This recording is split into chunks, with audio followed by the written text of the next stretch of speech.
మా కుటుంబ సభ్యులు ఇబ్బంది పెట్టారు. మీ అందరికీ సినిమా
దళితులను చంపి డోర్ డెలివరీ చేసిన పెత్తందారి ప్రభుత్వం డాక్టర్ అచ్చెన్నాయుడును చంపిన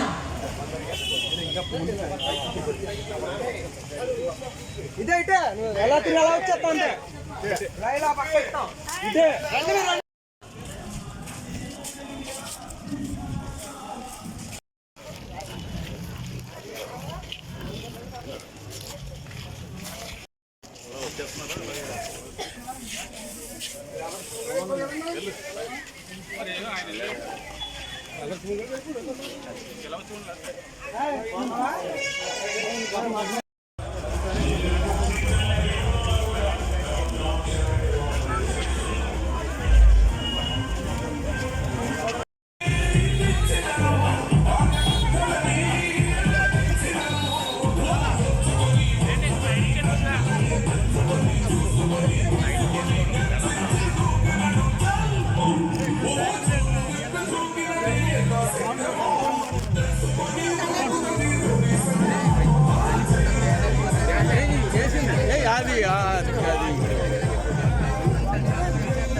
తల్లి బంగ తల్లి 35,000 ఓట్లకి మన పేరు ఎత్తున్నాను కదా 35,000 ఓట్లు మెజార్టీ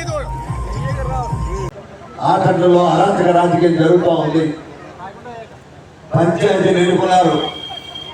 పంచాయతీ చెప్పాలంటే పెద్ద అవినీతి కూటమి తీవ్రకరం ఈరోజు ఈ గ్రామంలో ఉంది.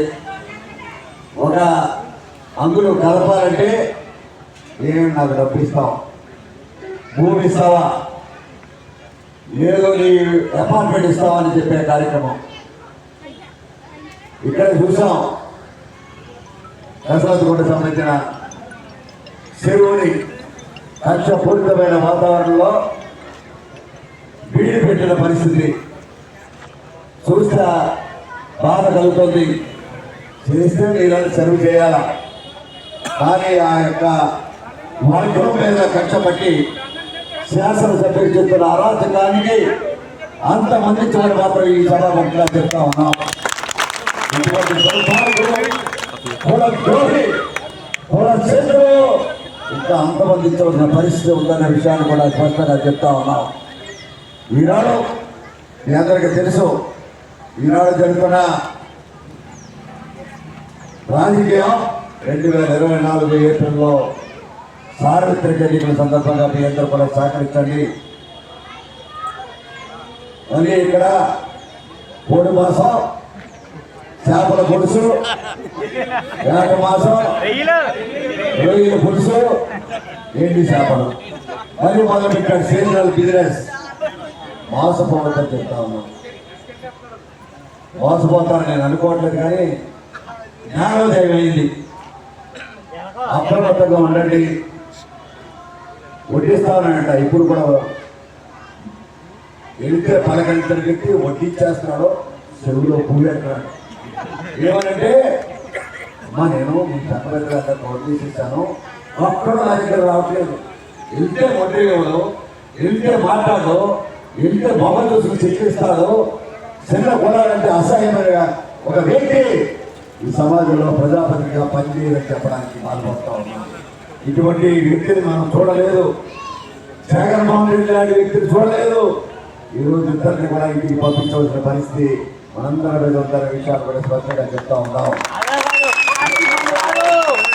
చాలా ఐటీ చేస్తాం, ఇంటి చేస్తాం, రోడ్లు చేస్తాం, అన్నీ చేస్తాం. ఏమీ చేయలే, కొంతలు కూడా పొడచలేని పరిస్థితి ప్రభుత్వానికి. డబ్బులు మాత్రం రౌడీలు. మండలానికి ఒక లీడర్, ఇక్కడ ఈ పట్టణానికి ఒక లీడరు దోసుకోవడానికి వాటాలు శాసనసభ్యులు కూడా వాటాలు ఇస్తున్న సందర్భంగా, మా బహిర్గతమైన సందర్భంగా తీవ్రంగా ఖండిస్తా ఉన్నాం.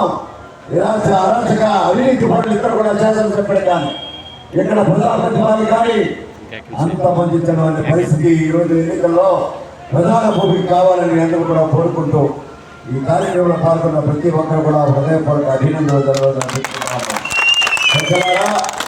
రాబోయే ఎలక్షన్లో మీ బాధ్యతని మీరు వ్యాపార పార్టీలో లేకుండా కర్తవ్య నిర్వహణలో మీ బాధ్యత సహకారం నాకు కానీ మీ పార్టీ జనసేన తెలుగుదేశం పార్టీ కావాలని కోరుకుంటూ సెలవు తీసుకుంటున్నాను.